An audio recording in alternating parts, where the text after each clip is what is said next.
Ladies and gentlemen, boys and girls, I go by the name of Caution Mr. 700. Round of applause for me, even though I ain't pressing the button right now. But you still gonna hear it, and that shit gonna be like magic. You gonna be like, how's that nigga pressing the button? Y'all ain't gonna know. Got my brother Bryson Blue Paul here, man. How you doing, bro? What's up, man? We back. And man, listen, based on what today is, and I'm gonna do my damnedest to get this out to the people. We know we just had the Jay-Z concert come and go here recently, the 3-day joint out in New York last week at Yankee Stadium. Funny story, me and Bryson were supposed to do a podcast. And, I missed this nigga, right? And so I'm thinking, okay, just another day you miss a nigga, you can catch back up with him. I'm like, shit, what you on tomorrow? He like, I can't do tomorrow. I'm finna go. I'm flying out to the Jay-Z show. I'm like, oh my God. You could have told me anything. I didn't need to know that, nigga. Oh, man. But man, how was that shit? Like, how just being in New York around that time, around this time, because this summer is lit for the man. So talk about how it is out there right now. Man, the first time I've been to New York and it was hot. And a summer in New York is just like a summer out here. It be blazing out. It was hot.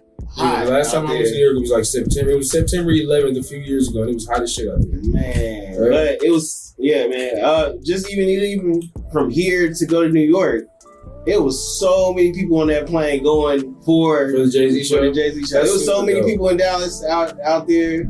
I seen a lot online too, like as far as people that I know that I'm friends with. Star was out there. He was out there. I seen Star. Star was out there. And old boy from Urban Trivia, shout out to Brandon. I seen him posting his whole story today about him being out there, man. But super dope, bro. As far as the impact of Jay-Z, I know it's older niggas, the 35 plus niggas. We got our favorites and who our GOAT is. Did you feel the impact of that being out there? Yeah. He proved that.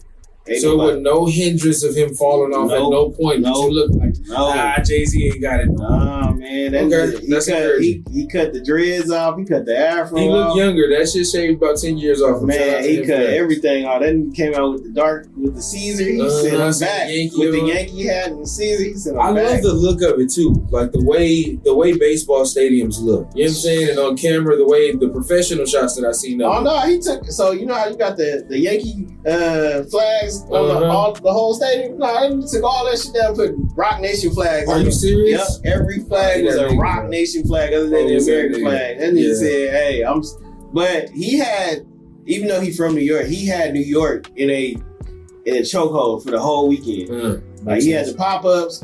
Pop-ups had lines, blocks down of people just getting in, buying merch. It was literally just a store where you go in there and buy merch. Right. They was buying hella merch. They go to the Yankees or to Yankee Stadium, go to the concert. It's lines. As soon as you walk in, it's lines of people going in to buy his merch. Dope. For either you could buy a Reasonable Doubt hoodie, or you could buy a Blueprint hoodie, or you can pretty much buy whatever he had. But he had some only at that concert. You got that exclusive shit. Man, I think it's dope. The Reasonable Doubt, and I know you said that was probably your favorite night, and I agree with you on that. That probably would have been my favorite too, just because of being in New York and the nostalgia of that album. How you feel about, this is totally off subject, how you feel about my boy Dame Dash right now and his Jay-Z hate tirade that he's been on? Like, how you feel about Dame, bro? I mean, for us growing up, looking at Dame the way we looked at him and admired him, and if you didn't want to be Jay-Z, you wanted to be James Dash at that time. Throughout that whole process, to see where he at now, it's like, it's so disappointing. I just turn it off now. I'll just be like, because I don't want my image of him and what he represented to be tarnished. Sad part is mine is already tarnished. Mine got tarnished, right? Like when the separation first happened, I was cool with him doing his thing because I felt like Dash was a businessman and he was gonna come up on top. Yeah. And so all of the shit he did, I was with. Like the early shit when he left the Rock, the shit he had with Creative Control, like the early Currency shit he was in on, getting Currency with Ski Beats and doing the pilot talks and the work with Mos Def and Black Rock, and he had a nice little wave going. It seemed like some independent. He was still on that, trying to do it himself, make my own label. But then it just seemed like his relationship started to deteriorate. And I'm not one of those people that judge you based on some shit I don't know nothing about. You know what I'm saying? So I can't really judge you because you and Cam don't rock together no more. But it was just like the bad business shit I kept hearing. But every time he would talk, like the Breakfast Club interview and shit like that, it would always be like he's like the ultimate businessman still. But everything you're doing is kind of failing, and it's failing in public. So I'm not just basing that off of opinion. It's public record that your shit is failing, the bankruptcies, all that. And so like, but you keep pushing this, oh, you got to be a boss and don't work for nobody. But I'm cool with listening to that from you from 20 years ago. That nigga I would listen to in a heartbeat. You had pro kids. The nigga this day, no, I can't listen to that from you because you ain't doing nothing that shows me that this is where you at and your businesses are flourishing and you don't need nobody help. And then you shitting on Jay-Z. The part that got me, bro, one of the videos I seen was he's in his warehouse with the cars and the warehouse look cool. Like in the car, that shit look straight. But he's talking and a fucking mouse is running up the wall in the background. I'm like, and in the video he's calling Jay-Z broke, and I'm just like, bro, skip this shit down. Like, you know, my intuition always told me to watch. I just think it's a sad thing, bro. Now I think a lot of the stuff he do now is just for shock value. He know that they get some attention, so that's why he does it. Yeah, and I don't think he can. I don't think he can fetch businesses as far as like artists and getting people to work with him like he used to no more. Nah, I don't think he has that ability. And but he made that transition. He chose that on his own. Yeah, he did. And I think everything with him right now is self-inflicted because, for one, like if he'd have sold the shit to Jay-Z a long time ago, then that would have just gave you bread to do whatever you wanted to do. And like when I was watching some interviews of Cam, and Cam was talking about how they was gonna buy it from him, and he stalled them out until it was too late. Then he tried to come back and do it again. Man, he overcharged. Yeah, he was trying to overcharge. And then he said that. And then Cam said that Kevin Hart had a deal for him to do a movie, and he told him no, and then came back years later and forgot that he told him no, and was trying to do the deal again, and he was like, I'm not going to Kevin Hart now. So it's just like, damn, bro, like. I feel like. And then you get mad because Kevin don't want to. Because he don't want to talk to you. He don't want to be as helpful as he is. He's like, I'll put you in your first movie. Like, how you not? You can't do no lead dance. I feel like you can't do that to people after, like, okay, yeah, you gave me my first opportunity and I went and became a superstar, but I don't owe you for the rest of my life because not forever, nigga. Damn, for a favor, for a movie. One favor. Especially if I had to audition, I worked to get the role. Like, damn, like, can I just get in here and do what I'm supposed to do without owning a nigga? No. Hey, but listen, that's a lesson learned to people in different businesses and different fields. It's like when you allow people to do favors for you, and you don't have a means or a way to give them back or what they feel is equal to once you see success, you ain't never gonna be able to please those people. Like, you always gonna be fighting to be like, man, I don't owe you shit. Meanwhile, Jay-Z over here living off of the product he created 30, 25 years ago. Facts. It's like his legacy. He was literally just like showing how important his legacy is to hip hop in general. It is. Even though like he obviously he had the Target stuff and everything going on between that, but it's like people went to that show and they were like, I'm here for the music. Everything else you got going on. Yeah, I don't care about that shit. And the experience that he gave everybody at these shows, it was like, because he came out and it was like he ain't skipped a beat 20, 30 years. Which is what we want to see. That's what I want to see is like, if I'm calling somebody the greatest of all time, and I feel that in my heart of hearts, I want to see that type of situation. I want to see that type of shit. Everybody. And then it was another thing, like, it was so many questions that came up after the 3 nights was over. But it was like, just being there, like, me posting pictures and everything like that, it was so many people that was like, yo, I wish I would have just went. Like, It was like, okay, like, you know, that's how I felt. You was like, you know, when exactly how I felt. The announcement first came out, everybody was like, I mean, that's cool, but it wasn't like you was rushing to go do it. Right. Like, you would be like, oh, like, unless you was like a real whole stand or something like that, yeah. Like, and then when it was sold out, okay, it's sold out, whatever. They were still buying tickets an hour before the show started. Right. So it was. Everybody ain't gonna be there. Everybody gonna make it. When they even plan to be there to buy tickets, there's gonna be some people that don't get there. So it's always gonna be an opportunity. But yeah, I half-assed on that. I'm not gonna lie. I don't know why. It just seemed like, I don't know. It never, the date of it, I guess, or the time, it just never registered to me. Right. And I was just like, damn, that shit is here already. My brother Clark, his daughter was there. His daughter went. You know what I'm saying? His daughter's like 13 or 14. I don't know how old he is now. But she went with her mother and they went out there to see shows and shit. Yeah. It was so many different cultures in that. Oh yeah, man, it was showing. I was like, I knew Jay was global, and you know how we always talk about like, oh, Kanye's bigger, or, like Eminem's bigger, or whatever. Like when you was there, he was like, hey, he is the biggest. He is the biggest of them all. It's You think that he could only do that in New York, or he'd be able to do that in like LA? He gonna do it. I think because of what people saw from the New York shows. They're gonna do it. You gotta at least do it in LA. LA, London, Paris. Yeah, I was gonna say. So you gotta at least do it in LA just because of Dodger Stadium and all the shit. Well, no, he's doing it at SoFi.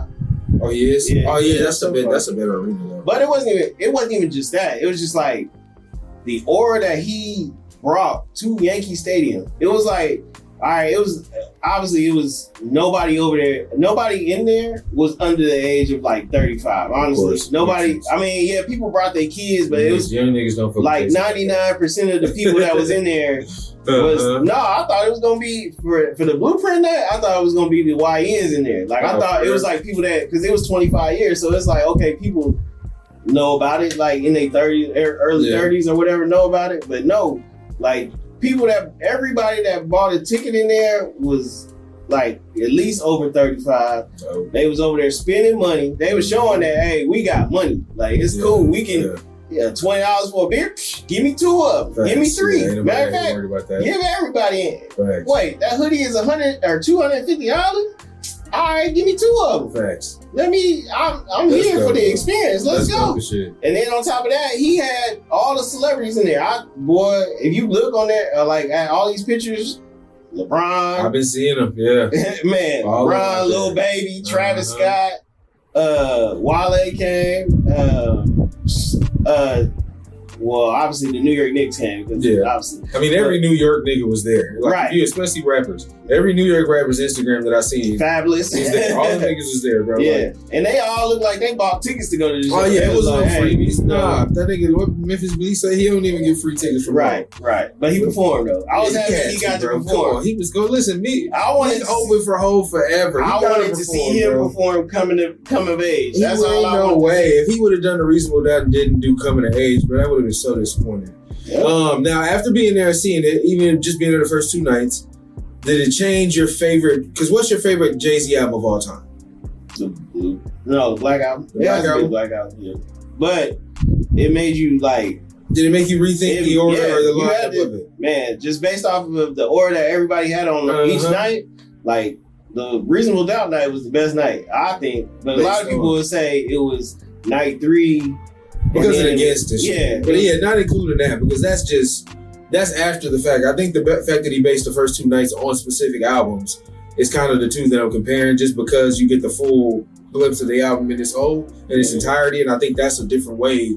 I don't think I've ever been to a show and seen an artist perform the whole album of anybody. Any show I've ever been to. I know they have, but I haven't seen it. But not that magnitude, honestly. Yeah, like I ain't never seen nothing like that, and so to see that, I just and he broke 2 records in the same night. Not in the same night. He broke the attendance record the first night at Yankee Stadium, and then the second night he broke that attendance record. That's great. And then I think he broke it again the third night, but I'm not sure. But so it was in the Bronx. Yeah. So everybody was when I tell you, everybody was on that subway trying to get there. Bro, that subway is crazy. Man, everybody like this. First time going to that subway, hopping off of that bitch and looking to the right, you see the stadium. Once you go down a little way, you look over to the right, you see the stadium. You look to the left, that shit just look good as hell. I was like, okay, yeah, I'm definitely in the Bronx. But yeah, that's dope as hell, bro. I'm glad being there brought up 2 questions. Do you want to see Hov make another album? Mm-hmm. And does he have to perform ever again? It was like, bro, you ain't got nothing else to prove. Nah. I mean, it has to be some of that magnitude, and not necessarily like a big show. Blueprint 2. He still got do that. I think if you do that, bro, that's different because nobody's really doing that. He got 444. He got him and Beyonce's. Or you can do B-sides again and just incorporate new shit. Do another B-sides or however you want to do it. Just because I just don't do it just because it's a big show. Like do shit like this that's dope because it's the way you set it up. Because just having 2 different nights and doing 2 different albums, that's what caught my attention. And then you doing it at Yankee Stadium, which is, it is what it is. But no, super ill shit, bro. He brought everybody that came out and supported, or everybody that came out and like performed. It was like, the God MC, king of hip hop, best ever. That, man. You know how they feel. Look, when Eminem came out, like everybody was like, all right, he doing Renegade. Right. All right. He do his part. You don't know nothing. You just like, all right, bet, it's cool. He get to his part, blah, blah, blah, blah. All right, Eminem part coming up. Everybody like, is Eminem gonna come out? Right. Next he does his part after, Jay does his. Yeah. So he come out and it felt like an earthquake. I bet. Like, and that's why I don't like when niggas be like, who listen to Eminem and blah blah blah blah blah. Man. Shut the fuck up. Like, and then when he performed, after he did Renegade, they thought he was okay. He did Renegade. He just gonna do that and leave. Yeah. Nope. Then he did lose yourself after that. Right, totally. And when I tell you, Fire, Flames, everything came out. Everybody rapping word. When I tell you, all of Yankee Stadium was rapping word for word to that song. Oh, bro, you know, I already know. Just off the fact, that's why I find it comical when people have a conversation. Like, Eminem isn't one of those niggas. Like, I just don't get it. Yeah. Like, where's the disconnect there? But that's another topic for another day because there's so many variables that go into being a dope MC. And then there's other variables that go into being a mainstream artist and being a success on the other side of it, as far as Billboard success and pop success, as far as doing shit with other artists that aren't rappers and R&B singers. There's another level of rapper, and bro reached that level a long time ago and hasn't came back down yet.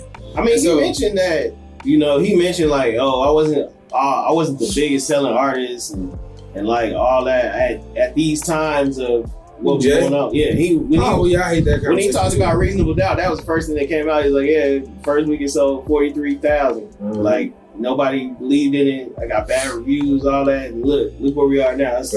Everybody considers it a classic, one of his greatest works ever, and all that. And then he did Blueprint. He went out and said how he put it out on September 11th and everything around that. And then it was funny that him and Nas performed, which is crazy. Him and Nas performed, and no, he did not perform Takeover, and Nas did not perform. That was the only bad part, man. Ain't no way they can perform fucking songs. They did Dead Presidents together. That's cool. And they did Who's Ain't no World diss in there. Ain't no diss in there. Yeah. That you do either. Fuck Takeover. Only a small part of Takeover. Hey, look, they could have did Takeover and been like, hey, look, let's just look. It was behind us. Let's just do, let's do what's gonna happen now. What? Nas gonna do the same thing at Met Stadium. All right, so that's the question. Yep. All right, so we can roll into that. All right, can any other artist in hip hop history do what Jay did? Sell out Yankee Stadium in 3 nights, even if it's at their own arena or whatever, their hometown. So arena. the basis for the same type of show, just for whichever artist. Yeah, they gotta do 3 nights though. Drake. For sure. Okay, now we say Drake, right? Yes. Okay, but can Drake pull in the celebrities that Jay-Z pulled in? No, he's gonna lose out on that. Well, no, because there's I don't think these niggas care about that shit no more, bro. I don't. These celebrities came from all over. Man, it was Leonardo DiCaprio and Tobey Maguire standing in line at Yankee Stadium to get in to go to the concert. Yeah. But that's also regular shit. But see, the only difference in that is Jay-Z ain't performed it so long, and you don't know when he's gonna do it again. Okay, I think so that aspect. But that pretty much is not an asterisk. That's pretty much that's what would hinder somebody from doing it. Because you don't want to miss it, so you get the FOMO aspect of it. Like you get the fear of missing out. So there's people that's gonna do it because you want to be able to say you was there. And he had a little in the middle. It was a little Duce bar type thing for like the VIPs. They came in there. They was over there enjoying themselves, eating, having drinks, all kinds. That's what I'm talking about. But okay, that goes to say, can another celebrity? But is everybody gonna be like, oh, Eminem doing Marshall Mathers like LP anniversary? If he does it the same 3 nights, 3 nights. Let's do it because and all these celebrities gotta come. It's gonna sell out, but it's gonna sell out, but it's not gonna have the celebrity aspect. It's not gonna have the same appeal. I think the only person that I can think of would be somebody like Beyonce. Like, I mean, that don't count. She do 3 nights on her regular tour. That's what I'm saying. But I haven't seen anybody else do it that way and to that magnitude. 50 Cent said he could do it. 50 Cent after everybody was wondering. Hey, no, I did. That was the first thing. That was the first person I brought up after it was over. I was like, yo, I was asking everybody, hey, do you think 50 Cent can do the same thing? And I'm saying that because at the time, I mean, throughout this whole 30 years, 50 came through and was 50 Cent at one point in time where he was the biggest hip hop star for almost over a decade. I mean, for like a decade. For a minute. And then Get Rich or Die Trying, and then The Massacre, like, nah. You don't think he can pull it? Nah. He'd do a great night. He'd get a great night. Like, he'd get a great night. I don't think 3 nights in New York. I Because he can bring out Dr. Dre, Eminem. Ooh. He got all kinds of people he can bring out. That's true. Let me not front on my boy. 2 nights, yes. 3 nights, no. 2 nights, yes. You can give me Get Rich or Die Trying, and you can give me The Massacre. And then we gonna call it. Can't give Curtis. Nah, it's not. That's not. I mean, but then on top of that, you still got the G-Unit album. He could do, if he was gonna do the third night, he had to do it like Jay-Z did and just do your features. Because he can run on features. Oh yeah, he's gonna run like that right there. You say whatever the fuck you want about 50 Cent. He can do a power night. Yeah, he got 5. He already got 5. 5 theme songs. For power, so who else do we have left? You got the Kanye West. I think Kanye can't do it. Why not? Because who gonna show up for the show? They seem to be showing up for the fans will show up. Yeah, and you know what? People was like, y'all sitting here talking about Jay's. So nobody went to the shit he did in San Antonio. No, yeah, they did. Every show Kanye has sold out. But the same night. I mean, like celebrities. No, they weren't. I mean, they probably were, but it wasn't like it wasn't like the experience like you got with Jay-Z. It wasn't that same experience. They was secretly there. It was pretty much like you went to Fanatic Fest. Facts. Like that when you going to the Reasonable Doubt and Blueprint concert, but and then it's not that. I think Kanye has the everything around him. It's like, bro, you tarnish your image enough to where people don't want to go. Okay. But you got the fans because the same night that Jay-Z was performing Reasonable Doubt, he did a show like overseas and it was like at the biggest venue in the world and he sold it out. And everybody was like, I forgot where it was. But everybody was like, y'all talking about Jay doing this, but y'all not talking about Ye selling out the biggest arena in the world. And it was like... It's for one night.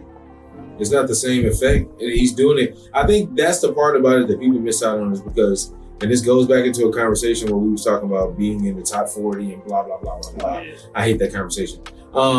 But what you said is pivotal because it was about his legacy and being able to do it where he's from, not only in New York, but in America, and still having the impact when the conversation about Jay-Z has been that he's washed and he can't do what these niggas is doing no more, and who's still listening to him and blah, blah, blah, blah, blah. Selling more records. He did it in such a strategic way, bro. Round of applause to him for doing it the way that he did it because it was masterful how he put it together. Mm-hmm. And just to see it, bro, it's a celebration of hip-hop in its whole, for him to bring out Slick Rick, for him to bring out Nas, for him to not dropping new albums to do it. He's doing it but I think that's the thing. I think that's the part about him and Beyonce I appreciate the most because Beyonce does the same thing with her albums now. I feel like the dopest part about her albums is she chooses to tour like a full tour for every album. And not just like a bullshit tour, like an album like niggas do to promote their shit when they make 10 and 15 dates. No, she's finna tour the world. And she's finna pack up this damn trailer with all this equipment. Man, when I saw Beyonce at that stadium, bro, in Arlington, and she didn't use none of Jerry World's equipment, I was like, oh my God.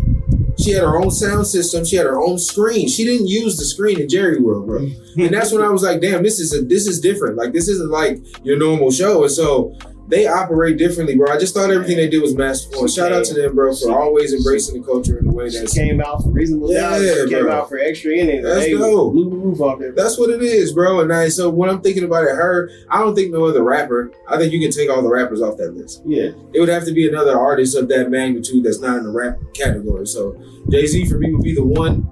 If you're just talking about selling it out, yeah, niggas can put asses in seats. I know they can do that. But just the impact experience like that. And everybody has been talking about it. On every podcast, on every celebrity thing that I've seen, they all talk about their experience at this place. And everybody that went seems to have had a blast in New York. Yeah. Which is rare because a lot of people go to New York for events and shit and have a horrible time. You know what I'm saying? Like they really do. Like it's one of those places where hit or miss. For you to have it set up in a way for where people feel like they got to really feel the essence of New York. Bro, it really felt... That's dope, bro. It really felt different going to, obviously, how he had it with Reasonable Doubt one night, Blueprint another night, and then, like, the Extra Innings. But it felt so different, like... Each night? Yeah, it felt so different just being there as a fan. And you sitting there rapping the songs... Yeah. That like you rapping the hits, the shit that don't get played. Yeah, your favorite song that you rapping it word for word, and he's sitting there like, "Hey, I can do this all night. Let's go." It's a records for Reasonable Doubt, bro. Like him doing "Can I Live." Yep. He Blue Ivy out. Blue Ivy out. Yep. Him doing certain records, Feeling It. Everybody was upset Foxy Brown didn't come out. Bleak said she was nervous. He said she got stage fright. Yeah, they said that. That's what I heard. I mean, I don't know. They was waiting on her both nights. It was like, all right, she gonna come out this time. No, she come out. Shit. But she can't hear anyway, so she can't use them earplugs. Foxy really like hearing problems. She ain't using that earbud, man. Yeah. But super dope, bro. Other thing that we wanted to get to was the Yellow Beezy trial. Yeah. The Mo 3 Yellow Beezy trap. Well, it's only Trap Boy Freddy's included as well. No, he not really included at all. In this trial at all? Nah, he not arrested. He didn't get. He ain't though. He just got married. Shout out to him for married. Yeah. Black love. You know what I'm saying? That's all I know. I don't talk rumors. I can talk fact. And I saw that man got married to a lovely black woman. So, round of applause for them for doing something positive and something negative. But give me the rundown, bro. What is it? Give me some facts about this shit that people don't know. For this week, it was. I mean, obviously, it's been going on for. I mean, obviously, since last year. But the trial starts August 24th, and then these last 2 days are Thursday and Friday were just like hearings to discuss if the lyrics should be involved. Yeah. So they brought in 2 experts. They brought in a detective that's been on the case for over a year, a little bit. Is that the black guy with the dreads? Yeah. Okay. Yeah. Gotcha. He's been following, like, he was investigating another case that was connected to this one. To them. No, connected to like Mo 3, Trap Boy Freddy, and Yellow Beezy. And then so he came in. After Mo 3 died, they turned that one into an investigation. So he was on that investigation after that, which led to this. So, but the last 2 days is just them explaining, like, would the experts explain why or why not rap lyrics should be entered into the trial. What was the strongest argument for why? The detective just said, like, what Yellow Beezy and what Trap Boy Freddy and what Mo 3 was rapping about were indirect to what was going on in the streets. Yeah. So, but it's like, the prosecution, or not the prosecution, Yellow Beezy's defense brought an expert in from New York. And he wrote the book called Rap on Trial. Okay. So it came out in like 2019. But his name is Dr. Eric Nielsen. That's his name. So he went up there. He was up there the first day. Okay. And he went through all why the lyrics shouldn't be included. One, he was like, there's no expert on this case that can necessarily like dictate if these are real or authentic or if this is indirect to what happened to Mo 3 or whatever or whatnot.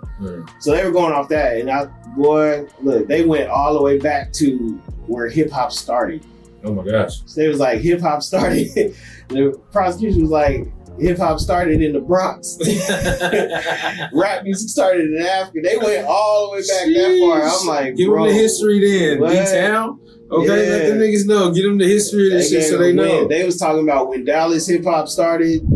They brought up, it was funny because they brought up Big Tuck, they brought up Dero, and they brought up Mr. Pookie. Yeah. And so to compare lyrics, pretty much. So they brought them up. The expert, the doctor or professor was like, yo, these shouldn't be included. A lot of stuff that they was rapping about, they ain't really living. They actors. He literally called Yellow Beezy, Mo 3, and every other majority of Dallas hip hop actors. He was like, these are actors. They're not really living what they rapping about. They just rapping about what they think is gonna say it. I don't like that rhetoric though. So that's what the detective was trying to say. The detective, Eric Barnes is the detective that testified. He said, like, hey, look, I'm from Dallas. I've been in these streets. I know what's going on. What they rapping about is literally in correlation to what they. It's what's fucking happening, bro. That's what they trying to say. But what's fucking happening? They asked him, how do you know that for sure? And he was like, well, I can tell because I just know. They'd be like, all right, bet. So do you have special powers? Like, can you tell me when this song was recorded? They did ask that nigga if he had special powers. Yeah, it's like, he was like, nah, but I know what I know. He's like, I went through all 7 albums, which is not 7 albums that Yellow Beezy has. Yellow Beezy got a shitload of mixtapes. Right. He only got 2 albums, pretty much.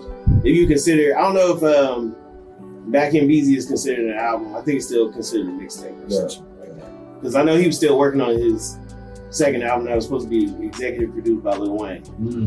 So, but he went through that. He said, I went through all that. I went through the album that him and Trap Boy Freddy did together, and I pieced together the lyrics and matched it with what was happening out in the streets.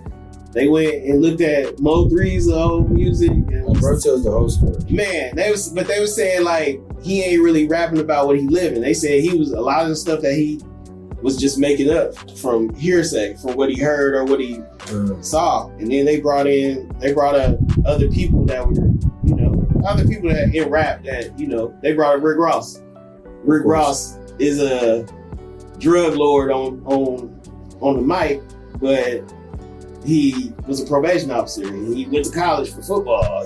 All this. Wow. They brought up all these people that you could easily, like Tupac. Tupac ain't. Nope. He was rapping about, but he ain't. So that was pretty much the argument for the 2 days. It was just so like the judge can make the ruling if these songs and these lyrics should be admitted for a jury. So he hasn't made a ruling on whether. Nah. So we go back. It was supposed to be only 2 days, but now we go back on Tuesday and find out, and hear more, and then she'll come to a decision. Gotcha. But it's pretty much to show, should these lyrics be read to a jury, or should these songs be seen by a jury? Pretty much. That's the whole point of what the hearing was about. Mm-hmm. So, but it's a lot of people took their own interpretation, their own narratives about what happened during the 2 hearings, because there's a lot of bloggers in there. Shout out to all the bloggers stealing my niggas' content.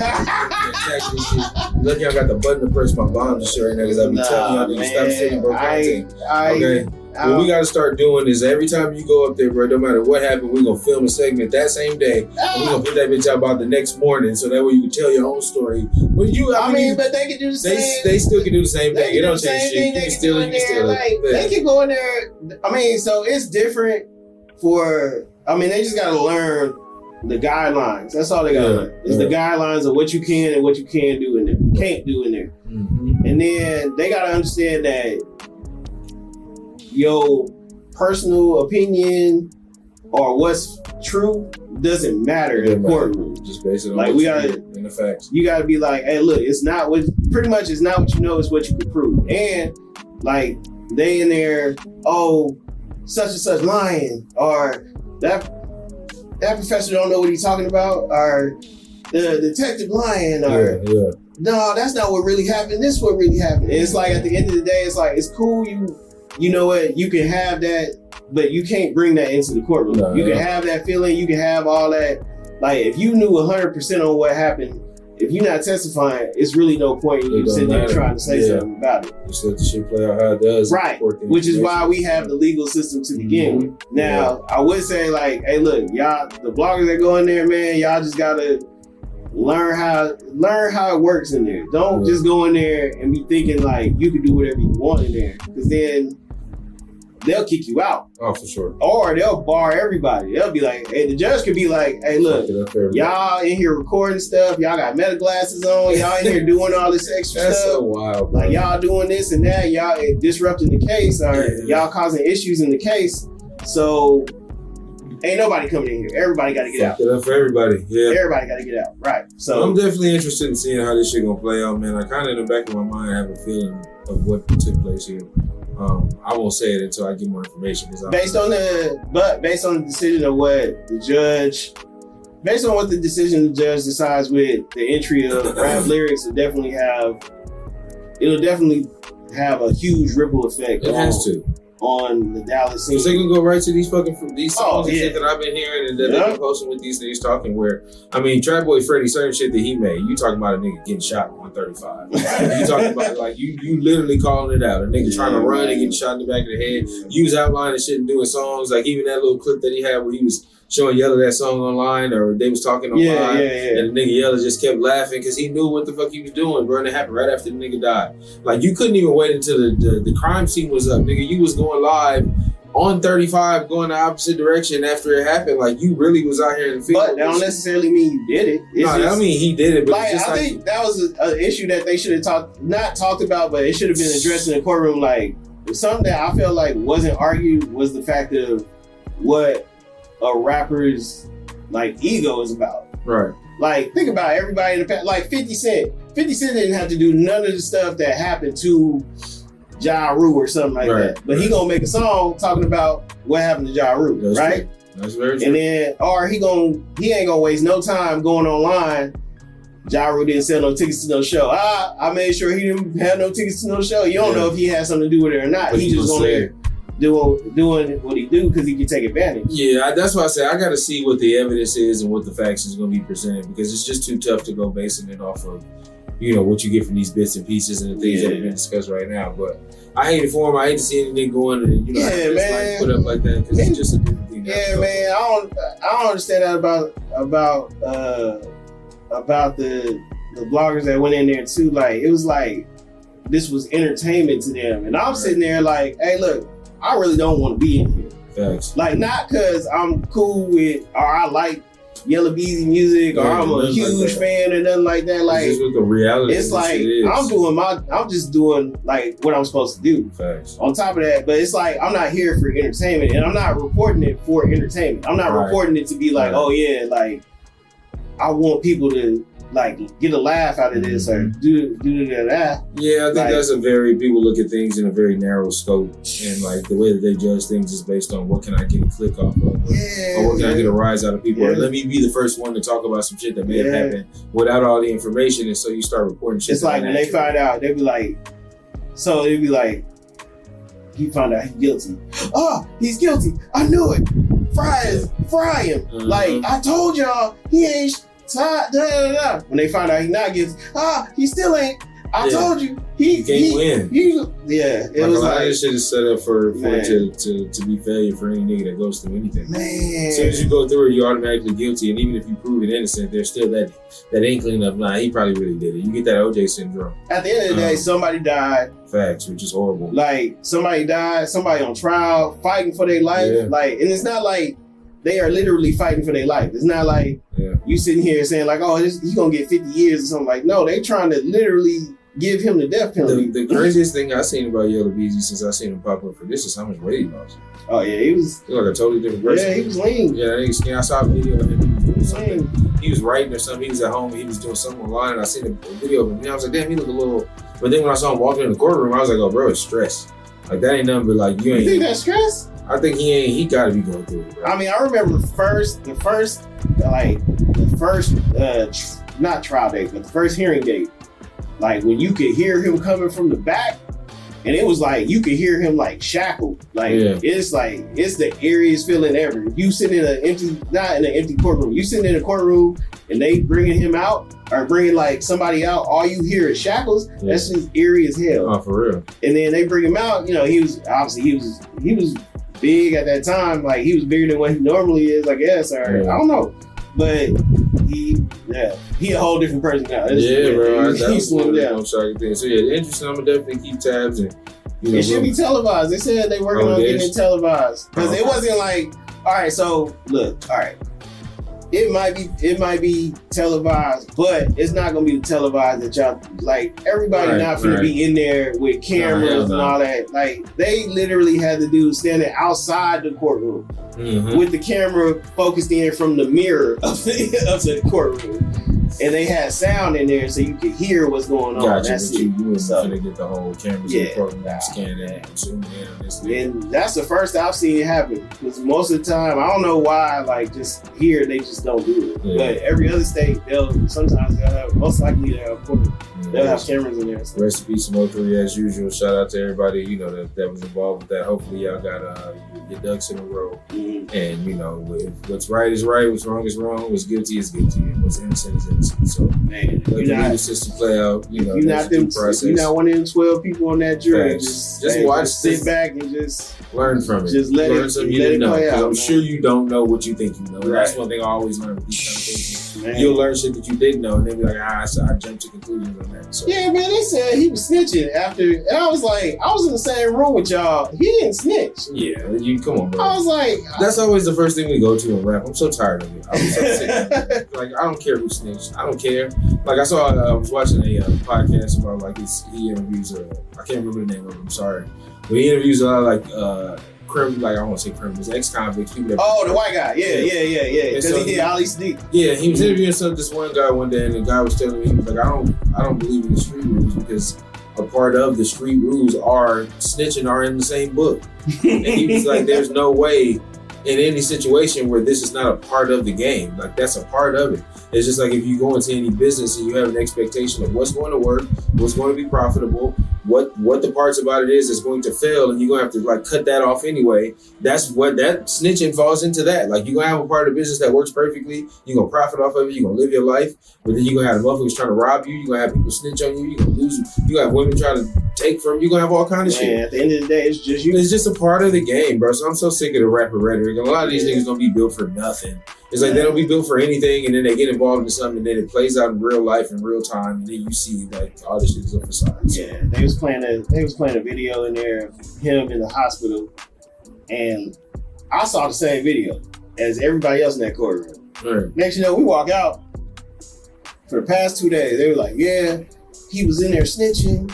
He was in there telling, blah blah blah." I'm like, we all watched the same video, right? Yeah, that ain't what I see. They was like, no, he didn't. He was just like, he literally shut down. He was like, I don't know nothing. Yeah.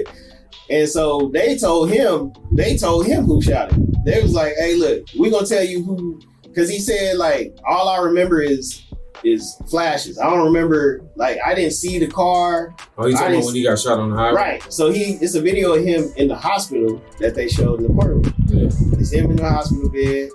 They sitting there like, hey, you know, do you know what happened? He like, no, obviously I got shot. I flipped my car over, all that, blah, blah, blah. So they sitting there like, do you know who did this? He's like, no, I don't know who did this. Like, I don't know. So why would they do this to you? I don't know. It's a lot of jealous people out there. That's what he said. Right. So they like, okay, bet. Do you know Roy Lee? That's what they asked him. Do you know Roy Lee? He was like, yeah, I know him.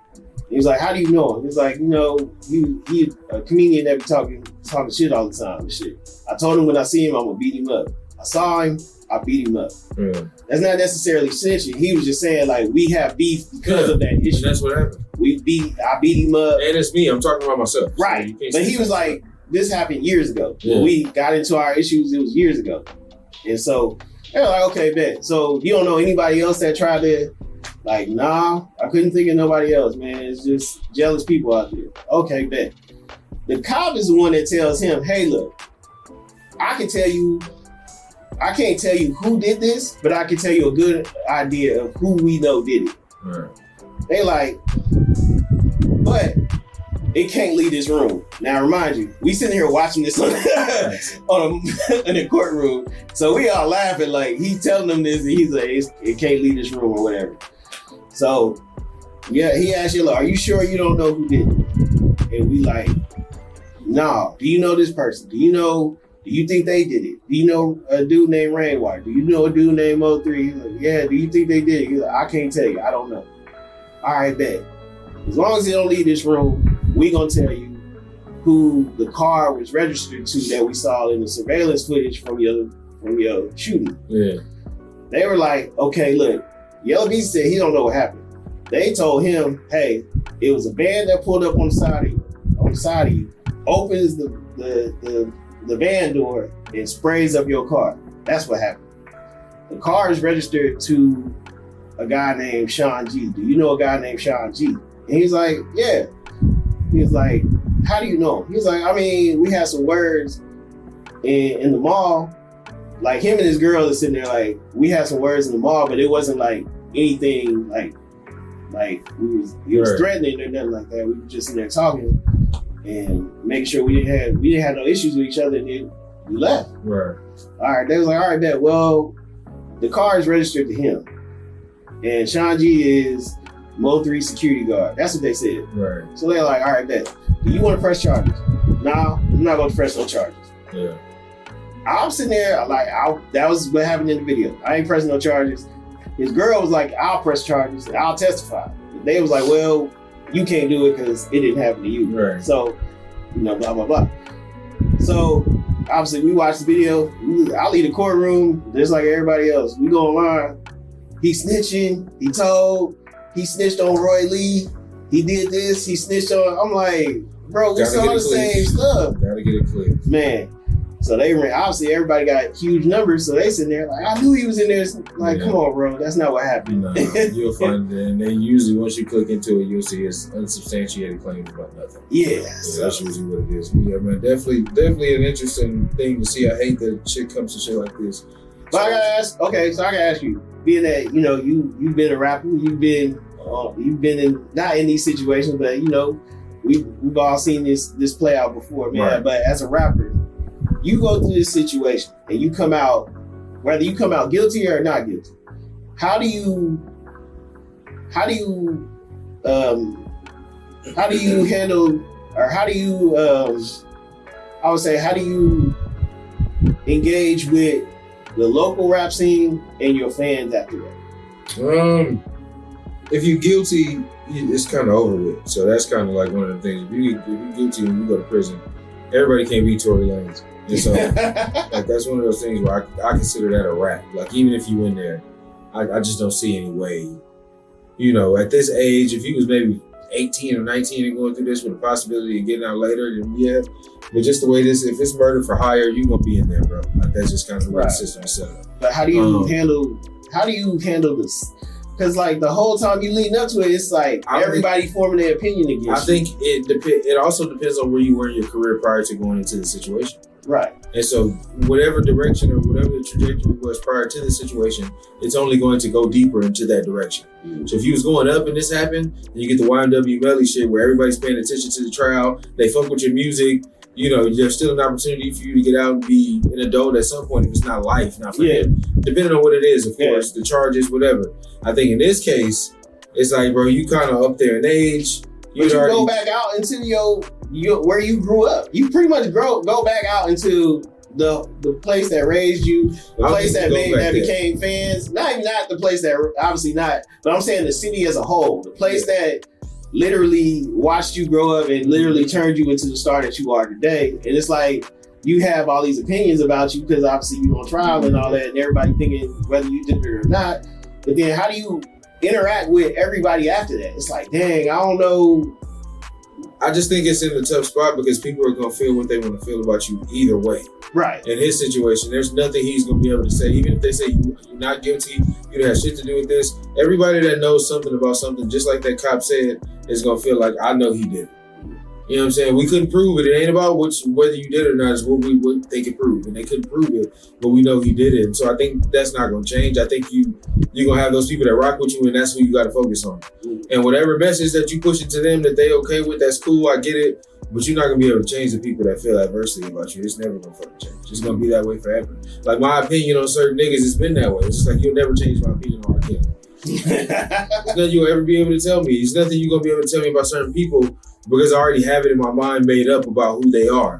Now, in this instance, I feel like the Mo3 thing is fucked up because it just seemed like some petty back and forth shit that ended up being a bigger fucking deal, and somebody lost their life over some shit that wasn't even that fucking serious in the first place because y'all seem to have been. Oh no, they proved on there that he didn't get shot because of the beef. That's what they said. They were like, yo, he didn't die because, somebody didn't shoot him because of the beef. That's what they said. They was like, he got shot over something else. That's Yellow Beezy? No, Mo3. So what did he get shot for? That's what they're trying to figure out, but not what they were like, yo, he didn't get shot because of the feud. That's what they said. But if it's a murder for hire and he paid for it, they just paid for it. So that's what they're trying to figure out. See, that's what I said. The court system is so crazy, and the way that you have to be proven guilty in certain instances is wild, bro. So that's why I like to see it play out, because the way that they frame things and like the parameters of shit will like scope the whole investigation. And so you can be focusing on what you'd have heard in the song, but there's information that they have that ain't even gonna be presented. Right. The detective said, hey, he said Yellow Beezy put a hit out on him, and that's what led to whatever. But at the same time, they said like, hey, look, it's interviews from his manager, is interviews from other people that say, hey, he didn't get shot because of the feud. He got shot over some other stuff. And it just went the way it went. So. Yeah, so it's about whether he paid. Now, if he paid for it, if they proved that he paid for that shit to happen, then it would have to have been because of the feud. I mean, and whatever happened as a byproduct of the feud, because like from what I heard, it was some back and forth between them niggas shooting each other's people. Right. You know, other niggas getting hit and died, and the nigga sprinter van getting shot. He had a whole time. And all that shit. Yeah, so I think when you get into the minutia of that kind of shit, it's a lot that goes into it. So yeah, definitely gonna be interesting to see, bro. But I would, man, we just gotta tell everybody, hey, look, man, chill out. Not chill out, but like, hey, look, this is why y'all got the legal system. This is why y'all wanted to let the legal system do good old due process. Yeah, due process. Let them do their job, man. Let them. That's what you got the legal system for. You gotta. I know you think you know the truth, or you like I know what happened for a fact. That hey, think you know. At the end of the day, man, it's up to 12 people. That old MTV shit. You think you know, you have no idea. But then you had something about influencers, bro. What was that again that you wanted to bring up about the influencer shit? Oh, okay. So look, I saw this clip of this man. It was pretty much like one of those "Am I the Asshole" clips. But look, so the issue was, and I'm asking you this because you a parent. So, right. You know, you got, and on top of that, you got daughters that are at this that are at this age of, and you know, what their future plans is, or you know, whatever aspirations they have in life. But anyways, so what happened was, to make a long story short, the dad had a college fund set up for his daughter. Right. It was $80K. That's what it was. It was $80K. All right. It's a college fund. The dad says the daughter comes to him and is like, hey, I don't want to go to college. I want to be an influencer. So that college money that you have saved for me, give it to me so I can buy expensive clothes and accessories, buy equipment for, to, record stuff for as an influencer. The whole setup. Yeah. Right, for the setup. And for me to get a nice apartment in the city. So she said, give me the $80K to do that. And he said, absolutely not. Right. He was like, no, I'm not doing that. And then his homeboy came, asked the daughter, like, okay, look, obviously influencers make a lot of money. Right. At some point, some do, not all, but successful influencers. It's a lot of evidence that shows that it could be successful, depending on, and it's pretty much like the lottery. Yeah, few and far between. Right. So his homeboy come and he tell the daughter, hey, make a business plan and send it and give it to me, and let's see how you let's convince the dad. Right. Persuade him. She make a business plan. The dude come back. He like, hey, nah, man, this ain't it. So he tell the daughter, I'm not giving you I'm not giving you none of the money to do that. You want to figure something else out, or you want to go to school. So they fall out. Now the daughter don't want to talk to him. Of course. But in your case, your daughters come to you and say, hey, dad, you got $80K for our college fund. We want to turn it and flip it and turn ourselves into influencers. Gotcha. What do you say? No. You say no? No. Okay. No way. I think that the difference is, with me paying for a college education, there are proving factors within such that shows you can be successful. There are parameters there that does show that. Now, it doesn't guarantee it, because there are those that do go to college and end up being nothing that had to do with the field in which they went to college for, or they don't get a job and completely fail out. Literally graduate and don't do anything, right? But I will say, I do feel like there's a higher success rate there than somebody taking $80,000 to be an influencer. An influencer of what? You know what I mean? Like if you tell me you're an influencer, that means your primary job is to influence somebody to make content. So what history do you have of influencing anybody to do anything? Now, what I would say is, give me a track record. Show me what you've done. What's your portfolio right now? What are you already doing that's making you feel like that this is going to be a successful career? Because I'm pretty open-minded. I'm one of those parents that's pretty open-minded. So show me what you've done so far to this point on your own without my money that I've saved. Because now what you're going to have to convince me is You don't want to go to college, cool, you're an adult. You make that decision on your own. I'm not going to force you to do shit. You're an adult for real going to college. Right? Like, let's not play around. So now we making adult decisions. If I save this money for a specific reason, this is still my money until I give it to you. Right? Am I making up a lot here? This is my money until I give it to you. But it's I'm giving it to you for a reason. Yeah. Exactly. Yeah. Should you choose not to go to college, this money is now up in the air. Now this money's in limbo. What is it for? Am I comfortable that you saved up? Am I comfortable enough to give you now? I can negotiate. Maybe I'm cool with your dream, but I only see I can only give you 25 of it now. But you fall out with your kids after that. Then that's on you. That's on you. You're an adult. Like once you become an adult, bro, and I have a different valuation of this because my adult life started so fucking early. Like I feel like I was an adult at 16 because my mother gave me an ultimatum of you can do what I'm doing as far as religion and you can accept my life that I have here. She got married to some nigga who I hated at the time. Right. And my mother was a Jehovah's Witness. I refused. Yeah. And so my ultimatum to her was, okay, you said that if I don't live in your house, I don't got to deal with this shit. So I can leave right now and we still good. Yeah. So I just figured it out. And this was at 16. You know what I'm saying? Rest her soul. She can. 16 you is not the 16 your daughter. That's fine. But I was able. These are grown up decisions, and when you make grown up decisions, at times there are going to be decisions that you make where you have to sacrifice some of the things that you really care about. And now you're asking for me to invest damn near $100,000 into something with no proven track record. No, I just want you to give me the money you already saved. Nah, you crazy. I saved it for you to go to college. Now that you're not going no more. Like, think about it, because that's, all right, put it in this perspective. I save $80,000 for you to go to college, right? But you get like an academic or an athletic scholarship, right? So now you ain't got to pay to go to school. So now we're going to have a discussion about, now if that's the conversation, I'd be willing to invest in you as an influencer if you chose to do both. I'm cool with that. I'll give you some of the money for it because now you're at least trying to do something within the two, because you know you got time in college. Most people do. They work jobs, and so if you can work a job and go to school, I can give you this money while you're in school, and you can make that happen. And if I see something going, okay, I'll start off with $20,000. I see what you're doing with that $20,000. Okay, I'll give you another 15 or 20, and we'll just gradually check the progress. But bro, I'm not giving you $80,000 out of high school so you can go fuck this shit off and be broke as fuck and not have nothing. Like, bro, come on. Daughters be like, what make you think I'm gonna fuck this off, daddy? Because you ain't never handled shit. You ain't never handled nothing. Yeah, you don't even know life. Okay, look, what about your son? He a gamer, so what if he be like, hey, let me get that. Bro, you know, what I always tell my kids, because even right now, because you know I got a lot of cameras, I do a lot of editing work. My kids see YouTube and they feel like they can do this shit. And so this is my conversation with them now. There isn't anything stopping you from doing what you want to do.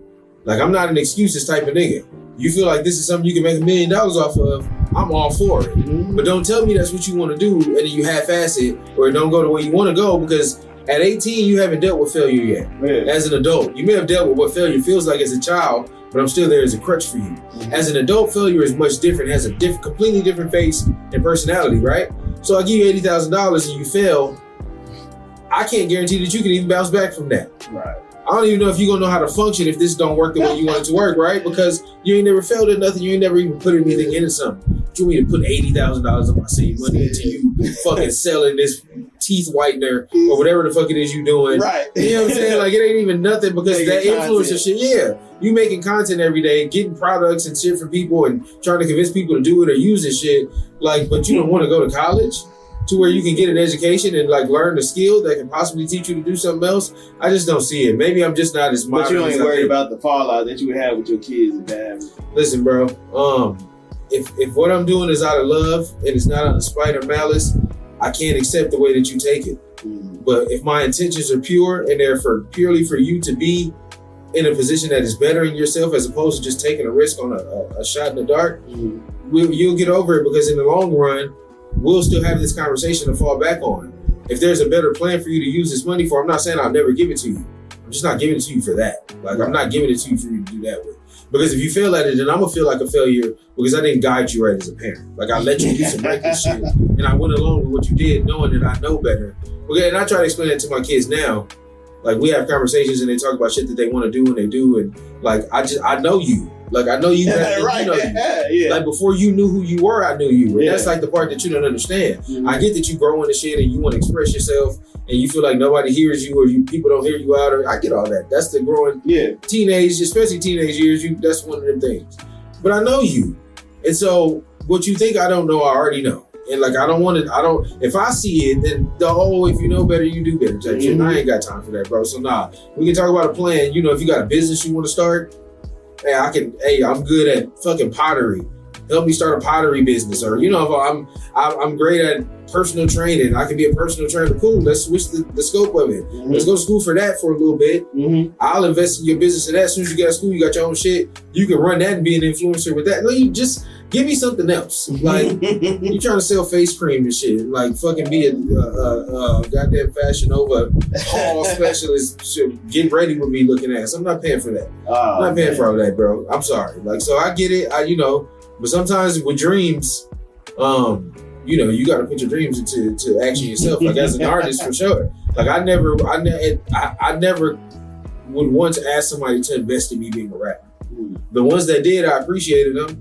You know, there's shout out to y'all know who y'all are, but I appreciated you for what you did at the time, and they got us where we needed to be for that point in time. But like, I never went into it thinking because it's a novelty thing. This isn't like invest in me to get a car so I can go to work every day. This is invest in my dream, something that I don't even know it's gonna work. I don't even know it's gonna work. You know what I'm saying? And so like you kind of can't have that. You can't have that thought process or be disappointed with them. What was it? The J. Cole line: "If they know your dreams, they can't shoot them down." You know what I'm saying? If you accomplish these dreams, and that's it's successful. If you don't, nobody even knew. You know what I'm saying? So get it yourself. All right. So being that we talking about families and stuff like that, man, I want to ask you this: being that once again you got kids, Father John over here, man. Let's talk about the Nolan Xavier Wells situation. But I'm talking about it to be like, hey, we don't know what happened, and like we all waiting to see what plays out and how it goes out. But man, the way this situation happened brings up and I know a lot of black families that have had these conversations with their kids. But I want to ask you, man, having these conversations with your kids? All right, so Nolan was one black kid with 3 or 4 of his white friends. Yeah, he went on a little excursion, little beach party. He didn't make it back. They made it back. They said he took several boats, blah, all that. But man, I remember having conversations with my mom about the people you hang out with, especially different races that you hang out with and whatnot. Man, but is this something that you have a conversation with your kids about, as far as, when you see stuff like this happening in the news? Because you got Carmelo Anthony, you got Nolan Wells, you got everything else that happened in the past. Is these conversations you have with your kids about who they hang out with, and it doesn't involve race? Yes. Depending on, I've had situations where like, I have the conversations based on situational things. And so like there's some instances where like my younger daughter will be on her tablet playing with her friends, and it's like a group chat. They on the iPad, so they group chatting, and like somebody that may be at one of her little friends' house has gotten on the phone and said like something racist to my daughter before. And there's somebody of a different race. You know what I'm saying? They've gotten on the line and said some racist shit. She come to us like, hey, this person just said this. And either me or her mom will get on there and, regulate how you need to. Hey, where your parents at? Whatever, blah, blah, blah. Yeah, we got it. So you have to have those conversations, bro, because they don't have an understanding of why this shit is happening. They don't know why a person will feel that way adversely about them. And where would you even get the rhetoric for that? Because we don't speak that way. Like, even if I felt a certain way about white people or Mexicans or Chinese people. But she's still friends with the kids. She's still friends with the kids. So I'm not going to sit up and talk bad about somebody without having to explain something. And it's hard to explain hate with no reason. You see what I'm saying? Like, that's the thing about being a racist that's crazy, because you have to explain your ways without it being a reason outside of what you or how you grew up. And so I just try to make them understand, like, yeah, friends are friends, and I get it. We all want friends. We love companionship. But be mindful of where you are, who you are, and, what you are, because those are the factors that play into these things. Mm-hmm. And what's sad is about this situation is this could be an anomaly, and this could be one of them situations where nobody even did nothing to this young man. Mm-hmm. This could literally be a freak accident where he probably went off and did something else, and unfortunately he lost his life, and it could be no malice in it. But we don't even get to that point. We automatically go to the negative because of what society has shaped us into already. So we're not even gonna give the chance that something happened. It looks bad. It looked bad. It does, but if it was like a trip full of black people, will we still have the same indication? Or no, if it was 4 black boys and 1 white boy, well, we have the white boy didn't come back. Right, and so that's the thing, bro. It's like society and the things that we went through, we are preconditioned to this shit to where it's like, oh no, something happened here. Because in certain people's minds, especially in black community, there's no way that we could even fathom going on a trip with only white people being the only black guy because of the stigma of it, right? Would you have let your son go on the trip? There's no way. There's no way. Why? This isn't, it's just a matter of, and this is a conversation that I have with my children, is that based on the scenario, and I had this kind of same feeling with the Carmelo Anthony thing. Yeah. Based on the scenario, it took that young man to find a long time to come across somebody that looked like him. Right? In that situation, whenever the instance with the stabbing happened and he took off and ran, it took that young man a long time before he ran into another black person. You see what I'm saying? Somebody that he felt comfortable enough to say anything to. Because you had already experienced a certain level of racism from where you just came from. I don't feel like, and this is just me, this is just me. I just don't feel like you can 100% believe that you can be in a situation that works in your favor as the only black person in that scenario. I just don't. I just don't, because if something goes wrong in history, what if they told us? It's going to be looked at as me as the problem. If one of these, Lord forbid, one of these young white women come out and say, hey, this young man did something to me, I'm not going to get the benefit of that. You know what I'm saying? Like, we're not just basing this on like assumptions. It's a picture with me and 4 facts. We're not just basing this off assumptions and hearsay. We have studies that we have seen go back to Emmett Till on up to now. So you telling me that if your son came and said, hey, Dad, I'm finna go hang out with Trevor, John, and Ben out here on the lake, and it's just, I'm the only one going, the only black one going, and you be like, hey, I'm gonna go over a few instances. I'm gonna show him this one. I'm gonna show him the young black lady that lost her life in the house full of the white women. Yeah. You see what I'm saying? But how do you show them that without making, because, kids don't see that. They're like, man, not my friends, they not like that. That's true. So how do you, everybody in the hood had a white boy. Not I said the cat. See, so it's like the exception. Right. And that's the thing though. I think there's a lot of things that go on with kids that need to be controlled by parents. And I feel like in order for a child to really feel like you're friends with somebody, I need to know something about that kid's family and where they come from. Doesn't that make you seem prejudiced too? Or doesn't that make you look prejudiced? No, because not necessarily because you're a different race. I need to know that about the little black kid's family as well. I think so if it was 1 black boy and 4 Mexicans or 4 Asians or something like that, I need to know these people. Man, look, I need to know them though. Like, this ain't just finna be a trip you're finna take with 4 random people of another race in general. This could be 4 black kids. I still need to know who you fucking with. Like, I still need to know. Okay, so if it's all black kids, and your son tell you, hey, look, we all, me, my homeboys from high school, we all going, he was in community college, so all my homeboys from college, all black. He go to HBCU, matter of fact. How about that? He go to HBCU. He say, hey, Dad, me and the homies, we all going to the lake or whatever to go. And he don't come back. Everybody else come back. Right. Now, would you have the same, like guilty plea? Like, okay, they did something, or would you be like, all right, I'm just trying to figure out what happened? Depending on the circumstance, again, like how it happened, what the results are, as far as like when you ask questions, what do people say about it, or if it's as suspect as this one is. Right. I'm still gonna ask the same questions. I don't trust nobody. But are you having the same conversation with your kid beforehand? Like, hey, look. Yeah, bro. I'm even now. My kids have same friends of the same race, and they ask, can they come over? Or can they go to their house? Or can they come swimming with us? Or my notion is always, we need to talk to their parents. I need to know who you want to. I need to know who these people are. Not even because of the race aspect. I can let you go to these people's house, and they can have a relative there that's a fucking rapist. You know what I'm saying? Somebody that touch kids, or somebody that beat on their wife, or they beat on their kids, or they treat their kids differently. I need to know every aspect. Said, are they a robber? Bro, because I had a long leash as a kid, bro, growing up. I had a very long leash. And there was shit that went on with me as a kid, not necessarily that nature, but there was shit that went on with me as a kid that my mother should have known about and she didn't.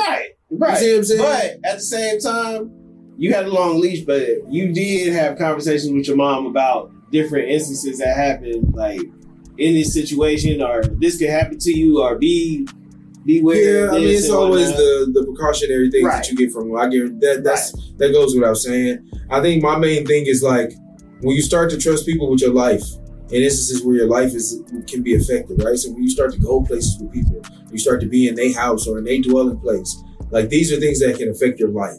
Mm-hmm. And so we have to have a certain conversation. And again, it doesn't matter whether they're white, black, or do I feel a little less comfortable if my daughter meets a friend and she is another race? And do I want her to go to their house and be around them if I don't know anything about their parents or my son? I mean, but in this case, the parents weren't involved. In his case, he's a little bit older as well. Yeah, he's not. I'm speaking for me because my kids are smaller. Right. If I'm talking about somebody that's in a community college, I have no control over that. The only thing I can do is tell you, hey, bro, be careful. You know what I'm saying? Be careful. If you got a way to protect yourself, take it with you. You know what I'm saying? Like put the parameters in place, the preventive maintenance to where you're not just going out here blindly and thinking or depending that these people are going to have your best interest at heart. Because in all actuality, even in the worst scenarios, people are always going to go for self. It's the first law of nature. Survival of it's all about you. Self-preservation is first law of nature. Right. Like, so if you out here, bro, protect yourself and do what you need to do to make sure you make it back home. But those are the conversations I would have. You know what I'm saying? But am I going to try to prevent you? No, you're too old for me to do that. Like, what I've done for you up until that point in your life should have prepared you enough. You should be prepared enough. You should be prepared. Yeah, if you bullshitted your child through their life up until that point and they don't know the precautionary measures they need to take to be safe, then that's on you as a parent. You know what I'm saying? But I hate it for him because these are probably people that he knew and there's no real way to know what happened. So I hate that it happened to him, but it's just one of those things where you can come off as an overbearing parent for like over preparing your kids, but when they look back on it and be like, damn, I'm glad you told me that. You know what I'm saying? I'm glad you put that in my mind. And something does happen, then you look like the hero. So facts. I mean, we can go into the next part, the next subject because it was involving them having a group chat and we can talk about this. Would be our They Not Like Us. Yeah. Okay. All right. So, man.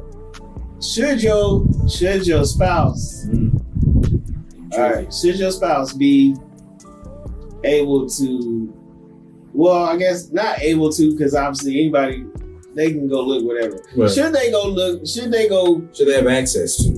Not even just access. Should they be looking through your group chats? Nah. Messages? Nah. But you know what's crazy? As a connector, to the last conversation we just had about the racist aspect, I saw this story one time about a black lady who was about to get married to a white guy. Mm-hmm. And she stumbled across his phone one night right before they was going to get married to her fiance. She goes through his group text. Mm-hmm. And they are in there being racist as fuck. Yeah. He's not necessarily doing it, but he's laughing at the jokes. Right. He's going along with the rhetoric. He's just not necessarily... The jokes are about him. You know what I'm saying? So he's not like shutting it down, like, oh, y'all going too far. Mm-hmm. And so once she's seen it, she could never get over the fact that she saw what she saw in there. Even if they didn't mean it in the way that she felt like, and these are just jokes that these people told, you can't tell if they really feel that way. You couldn't tell if they really felt that way. And that's the reason why I would say no. Because it's not only your opinion that's being spewed there, there's others in there that you don't have any control over. And I can't explain why Bryson felt that way he felt on Thursday about bitches in the strip club or whatever we may be talking about, some random shit, or a post he may have seen online about, how women need to contribute more in the marriage. These are just things we may have talked about. Yeah. He may not even feel it that way. He may have just felt it was interesting and dropped it in there and we had dialogue about it. Yeah. But then after that, we go about our business. I don't want to have to explain the dynamics of my group text to you. Like, it's not a fair thing to do, and I'm not going to look to do that for you either, because there can be instances of shit that happen between me and you that you express with your friends, and they may feel like I'm a shitty person or an asshole. Right. I don't want to get in there and see that. That's none of my fucking business. So let me not even do that. What happened. Right, but you're allowed to do that because within the confines of your friendships, there is a certain level of privacy or, those kind of things to where you don't feel like that should be invaded.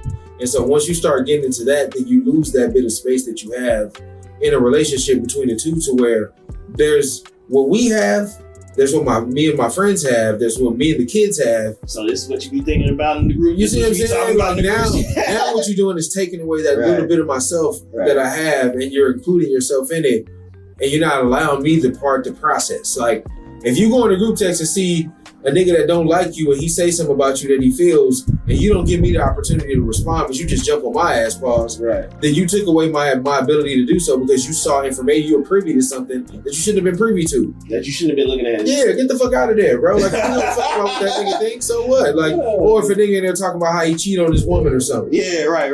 So now you in there feeling like I'm an asshole because I know he cheating and I ain't saying nothing. It's none of your business, nigga. So those are things you kind of set yourself up for. Now she's sitting there every time he come over. What's up? Now she got an attitude. Yeah, it's crazy, bro. Like, so now I would definitely say stay away from that. I would say stay away from the phones in general, right?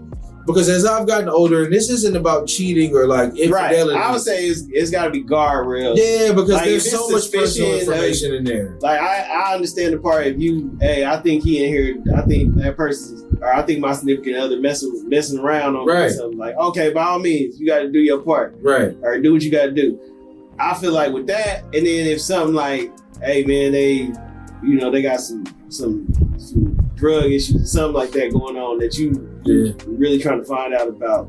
Yeah, I just don't think no common. Hey, these fools just in here, they just talking. Yeah, I think you got to stay away from that aspect, bro. Because as I've gotten older, I realize a person's phone is their most like intricate detail in their life almost. Because you keep so much in it. Like your business is in there. Like how you run it, your schedule is in there. You know what I'm saying? There's personal. For me, I got messages with my kids. There's conversations that I have with my 14-year-old daughters going on 15 that they wouldn't even want me to repeat to their own mother. And so now you're entering a space now you're going to go in here and look. Now you're y'all in here talking about. You know what I'm saying? Like my finances, all my financial shit in there. I'm logged into 2 or 3 bank accounts that I'm in. Right. My work, you can log into my work shit and see what I'm on. Like everything is like within a click. My password is the same. It's accessible. And so like there's other shit, like say for instance, if you a nigga that was single for a while and you got in a relationship, there's that period of time where like you don't respond to women maybe, but you still get the text. You see what I'm saying? So what if you just happen to check a nigga phone in that era of his life and see somebody texting him? You ain't even asking, now you asking issues because you don't know the context. So I would just advise to stay away from it, man. All right, but what if your significant other came to you and said, hey, let me check your group chat? I'd be fine with it. So you would let them look if they ask, like, hey, let me check out your group chat. Yeah, I'm fine with it. This is me. When I'm speaking on a lot of shit, I kind of remove my personal aspect of it. But how can you say that? How can you say that? Because it's not just you in that group chat. It's other people. So how can you say that? Only because I know personally right now in this phase of my life that like the shit that's in my group chat for me and my niggas, my woman wouldn't give a fuck about. Like because I can say this confidently as well. Like me and most of my closest friends are in like either married or serious relationships. Yeah. We're also all 40 and older. And so there's not a lot of rambunctious content in this one. We mainly discuss business. What you eat today? Yeah, you know what I'm saying? We're not in here giving salacious details. Hey, you tried that new restaurant? And on top of the fact, like at a certain phase, bro, like if you live in your life a certain way, that's your business. Like, I don't need you to give me every detail. Like, when I was younger, I needed to know, like, if my homie smashed one of the females we was after, because that was, like, the goal. Like, nigga, you get it? Like, yeah, bro, bet. Now, if you out here cheating on your wife or doing somebody dirty, I don't fucking want to know the details, because we too close. Like, my best friends are my best friends. My wife knows your wife. Like, I don't want to know. Like, let's say it don't necessarily have to do with cheating. What if she just, like... anything. I just want to see what y'all talking about in there. That's stupid. No, I'm not with that. See, that's dumb. Okay. If you looking to prove a point just to find out if something's going on, I'm with that because I'm all for proving. Right.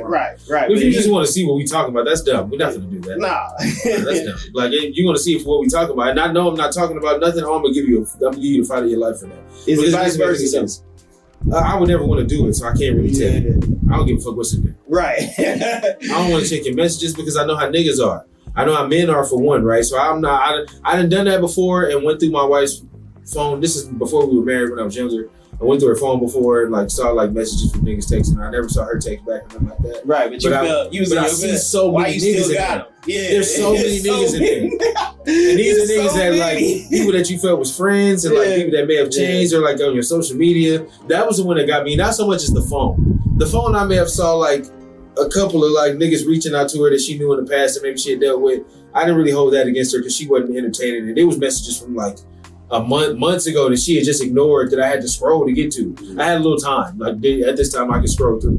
But when I checked the social media though the one time, that was the one where I was like, okay, I'm in over my head. Like, I'm sinking here. I gotta swim out. These niggas is hitting her up every day. And it'll be the same nigga every day, never getting a message. It'll be 10 messages from him. Hey, how's it going? Hope to hear from you. You look great in that picture. Love that on your story. Like, damn, nigga. Right. And so I just be like, okay, she not replying. I can't help what a nigga says to her. It's different if you look at the man shit, because we don't get a lot of that. You don't get, like, the minute you see a woman reach out to a nigga, even if the man know he don't got no intention, you may still see it. How you doing today? Like, a nigga just can't help himself. So you got to be careful with a man letting somebody see your shit. What do you do if your friends find out that your girl or that your wife was looking to their group chat? You stupid. You like, for real though.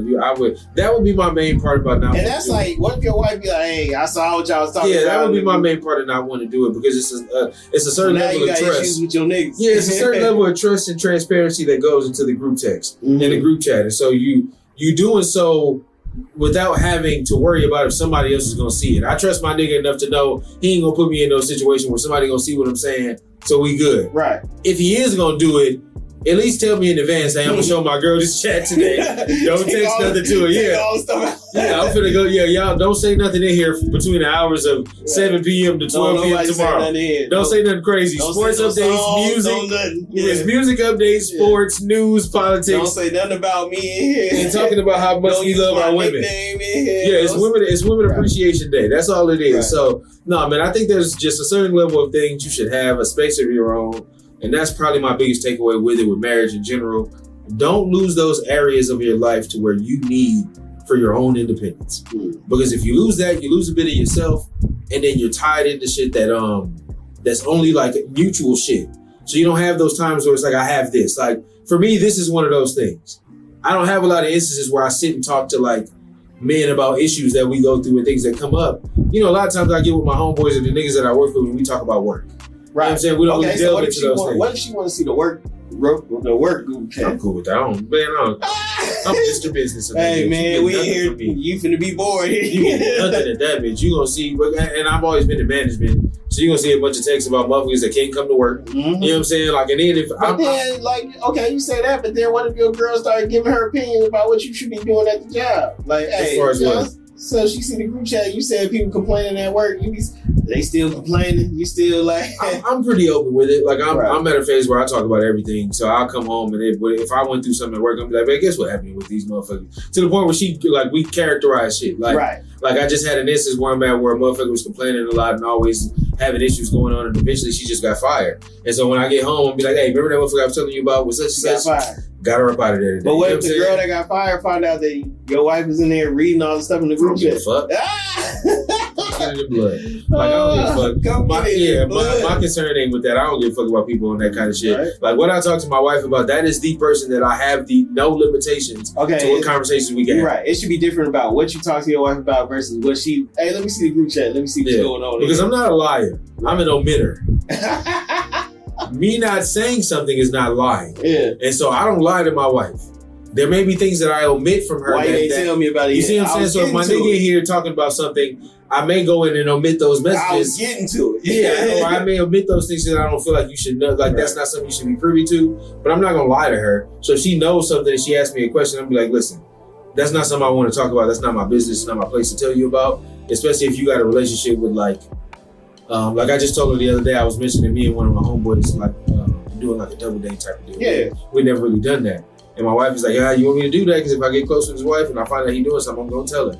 And she told me that verbatim. No. But I respect the game with her because my wife doesn't make casual friends. I'd have canceled that double date. Yeah, she don't make casual friends, bro. So if she get close to your woman, like, she's going to be friends with your woman. Right. And so I can't judge you of how your friendships work, because that expectation may be, if you see my nigga doing something, tell me. So I choose not to even involve myself with that. But no, man, it's a slippery slope. Communication goes a long way, but like, I don't feel like y'all should be sharing group texts. Nah, you should.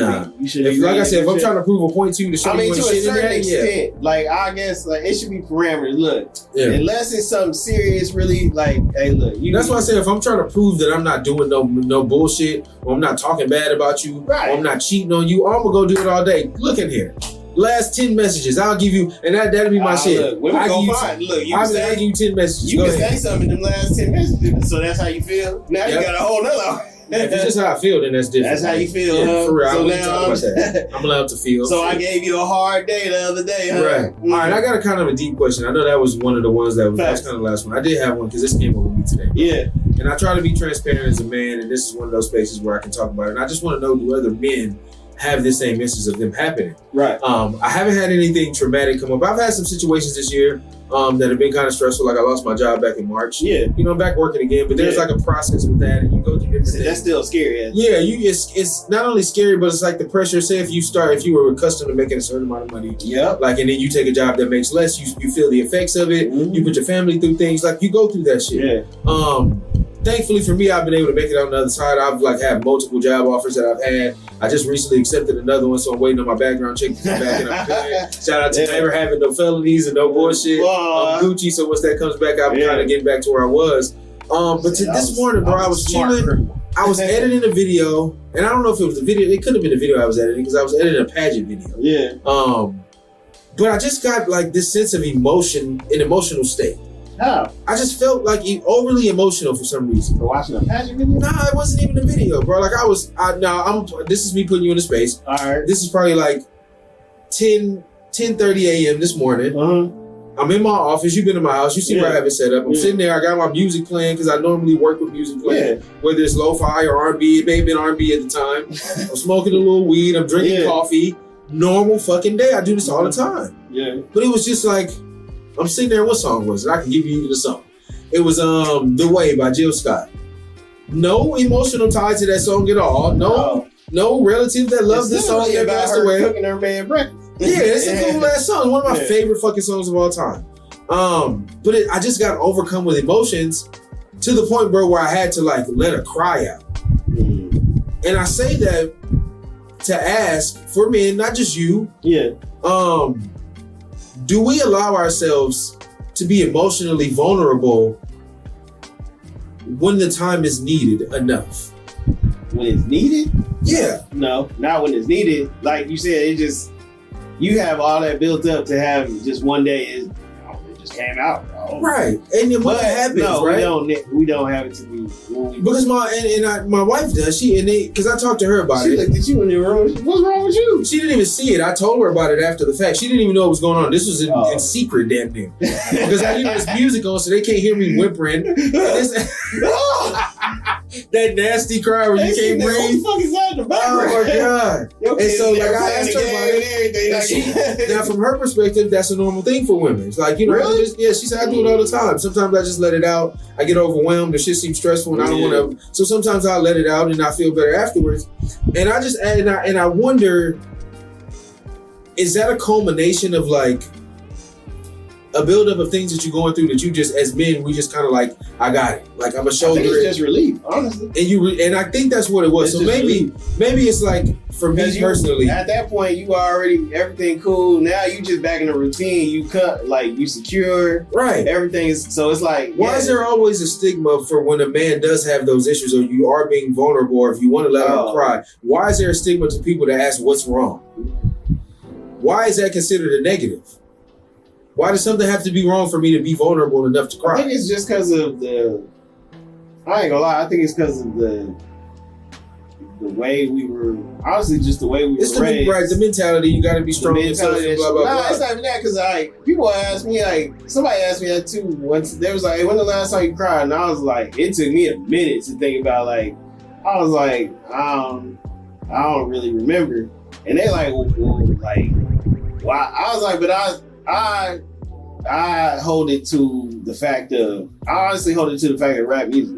I can see that. Always being our rap music, movies that I've watched my whole life, all that, just showing like, because my dad wasn't there. So it was like my mom had to be both. But at the same time, she obviously can't show you how to do everything. Oh, hell no. There's a woman at the end. She got limitations. There's limitations. But at the same time, rap music is obviously rap music or just music in general. Right. Or movies that we've all watched growing up have literally been those life lesson things or anything like that. And it was pretty much like the people around, it was like, don't be strong, don't cry, you can't show emotion. You know what's crazy though, as the transitions as a man, right? As I've gotten older. Until now, new movies now they let you they'll do it, do whatever the fuck. But I think as I've gotten older, the transitions into my manhood, right? The certain steps. Fatherhood was one that kind of cracked that barrier for me. No, you know what cracked the barrier of crying as a man for me? The first time I really cried as a man, I'm talking about as a grown man, bro, was the realization that I had because I moved to Texas. I had never really lived with my father. I didn't really know the people. And so when I moved here was our first real, like, I had visited and stayed with him. Yeah. But you don't really know this here and got to know him, and I realized what kind of person he was, there was a part of me that, like, died. Like that little kid that wanted that nigga. Right. And then you get, you get what you asked for. And you realize who the person is. You get what and he was just the fucking opposite of what I thought he was going to be. And it broke my heart as a fucking 20-year-old man. And I was just like, damn, it died. I didn't weep. But the situation that he put me in, I was so upset about it. And I was so mad about it. And I was just like, fuck. And it hit me. I was like, man, this nigga don't know me. He don't even care. He wasn't there. He don't care enough to even want to know how what he's doing is affecting me. Right. And so, like, that part of me had to die as a kid, and it was like, it hurt. That was part one. Part two was having my heart broken in a relationship. That broke another barrier. It hurt more than I ever anticipated. Oh, man. It broke me, bro. Like, and I was just, my homeboys talking about that shit all the time. Boy, that first one, I damn near died. Oh no, that sets you into the person you was for the rest. Bro, I had kids as a repercussion of it. For the rest of your life. Listen to me, bro. I was so hurt that I was reckless as fuck with how I was living my life to the point where I got someone pregnant that I barely even knew. That's how hurt I was. Yeah.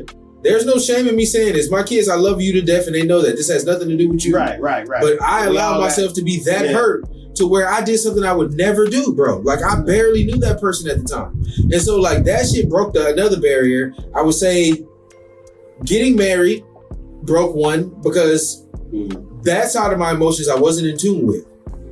And I always told niggas, man, why niggas be crying that way? It's the fuck. I might be crying, I see this nigga every day. Right. Like, don't cry the way. He the hardest one you've ever seen. Fuck out of here. Nigga, I stood up there and watched that wedding take place as each segment of that wedding that I helped plan out. I knew how it was gonna go. I knew what they was gonna wear. I knew what song they was gonna play. I knew where I was gonna be standing. I knew my mama was gonna be there. And as they came up, first my kids. Oh, that's cute. Look at my son. You know, he got the ring, my daughter throwing flowers. Then my other daughters come out. Oh, look at them. And then I felt it in my heart, like, oh, I'm about to cry. But I bit down on it. I'm not gonna do it. Right. You know, then family come down. You know, we got the groomsmen and the bridesmaids. Cool. That's dope. My homeboys, my best friends, my wife's best friends, her family. Cool. And then, like, when they changed the song for my wife to come out, I just felt the tears, bro. I didn't even feel. I say, damn, this shit is like, it's a real thing, right? So that was another one. I would say death. Like, I lost my little sister a few years ago. And then I lost my mother last year. Those are two times where, like, I found myself crying in the grief aspect of it uncontrollably because I never wanted to control the grief at all. Yeah. That was the one pointer that somebody gave me as far as grief and, like, feeling bad. Don't try to control it. Go with whatever the emotion is. Yeah. And allow yourself to go through it and don't feel bad about the steps of it where you're going to place blame on other people's or you're going to have regret. You got to live through those phases of grief so you can get through it. Cool. And so now it's like, for me to have like this emotional state just to cry from nowhere, I didn't feel like a bitch ass nigga. It could be all that. I mean, it could have been all that built up, and you just but I feel like it came at a time when you were. It was. I think so. Everything was. You just had relief after that. It was, and I think that's what it was. You know what I'm saying? On God, bro. On God. You was over there doing the bro, because I tell you, bro. I sat there and I'm listening. I just at first I guess I kept correlating me crying to like my mother's passing. Every time I would correlate the two because I felt like it was shit that be reminding me of it. And this didn't have anything to do with it. So I say all that to say, if you are a man, allow yourself to be in those situations or spaces. Would you tell your son it's okay to cry? All the time. For real? Yeah, bro. For a breakup? I'm gonna tell you to express your emotions in any way that you want. I remember having friends and even my friends and my cousins. Like if I got my heart broke, the first thing they gonna, hey, forget it. Or they gonna, hey man, yeah, it's alright. No, that's dumb because that's an unfair expectation. You're not gonna do that. if you really love somebody and you get your heart broken, it'll pass. It will, but there's still, I can't force it to pass. Yo, I remember I had a cousin. He had this girl he was in love with. Like, he loved her. And they broke up or something. Like, something happened. They ended up, like, she left. She dumped it. And I'll tell you, this fool played One Wish by Ray J. Oh, man, he on some other shit. No, when I tell you he played the song out. Nah. Like, he literally played it on repeat for days, just over and over and over. And like, growing up now, thinking about it, I was like, yo, it's dope now. But at that time, I was like, bro, if you don't cut this off. Nah, bro. I think the part about it, and it's like for heartache especially, they might even know what time it was. Just dealing with heartache especially, bro. I think the part about it that got me the most is that you do have those thoughts in your head, like, man, I'm good. It's a million women out here. I've dealt with so many in my life. I can get another one.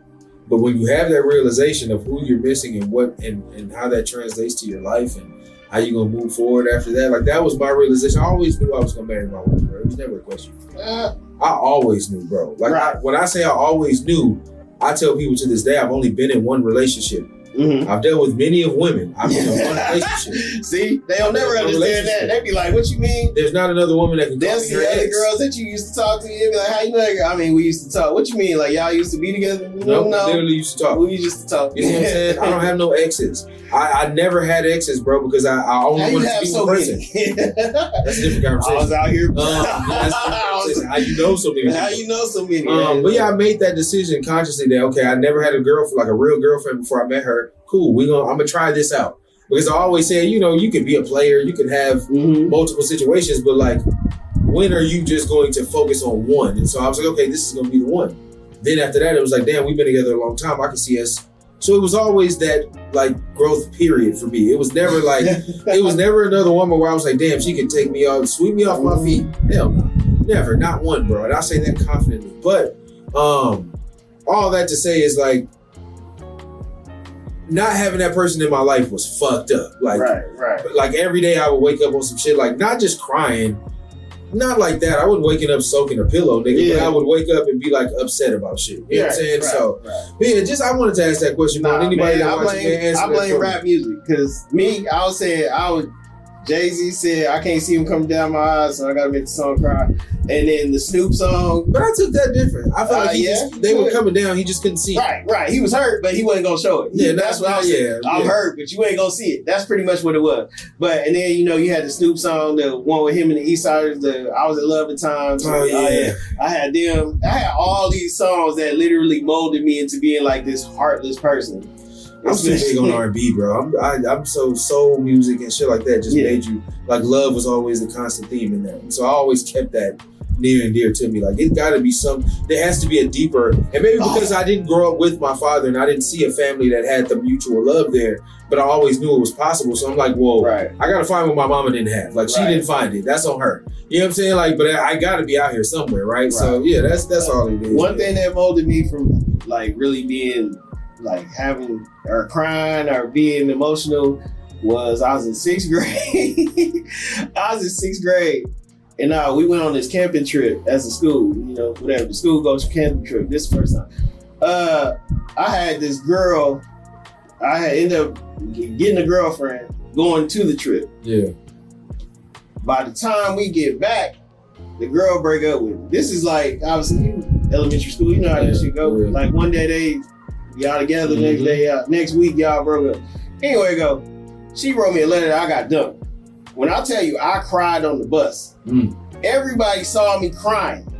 So they turn around and laugh. Like everybody is laughing. You know how kids is that day. Hey, you over there crying? Oh, he crying. She broke up with he crying. Blah. I'm sitting there mad too at the same time. So I'm telling people to shut up. Yeah. And all this other, but I can't stop crying. And I'm just sitting there like, I think I just never let that shit go. I was like, I'll never again. Especially as a young bro, I was not that age. I was cool with the thought of it, but I never had like nobody I gave a fuck about as a kid. Like, right. You can be my girlfriend, cool. Yeah. Give me a kiss at the playground, fuck out of here. Yeah, Not until I got enough to understand like the ramifications. Bro. Nigga, I got done. I was hurt. Bro, in the back of that house, getting his had ass the ugly cry. Get your baby ass up, nigga. The funny part is about you saying that was you did it and nobody saw you in your house. You got everybody in the house. Everybody in the house. Nobody even knew. Nobody even knew. I had to tell her. Man, you had to tell everybody. Everybody looked at you. I'm just like, man, I'm like, what the fuck? I was like, is it the weed? Is it the weed? Let me call this nigga. See if he got some. This is the emotional strand, but you had listen, to tell man, your wife you was crying. I had to, bro.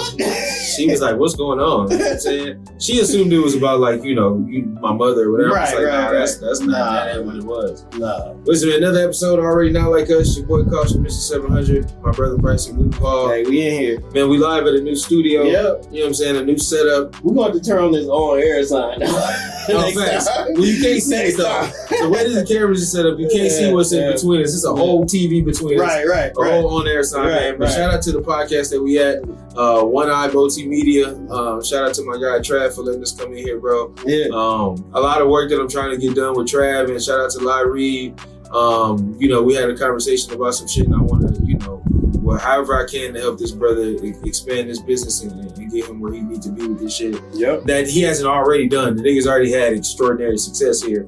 Shout out to him having Adam 22 and No Jumper here already. You know what I'm saying? And shit like that because, he don't need us here to do shit. Right. But just the fact that he extended his arms to us. I don't need y'all. Yeah, man, bro got everything here. All I had to bring was cameras. Bro got it set up. You know what I'm saying? Normally I travel with the whole bag. I didn't even have to bring the whole 2 bags this time. But yeah, man, dope spot. And however we can help promote it and shit. However we can come and be a y'all come up here too. Y'all got podcasts. Come up here too. Yeah, man, bring your ass up here and do them. I know a lot of people fell off at your house. Yeah, for real though. Like we see it. Okay. Everybody ain't a streamer. Don't call a podcast a stream. Yeah. Streamers can do that.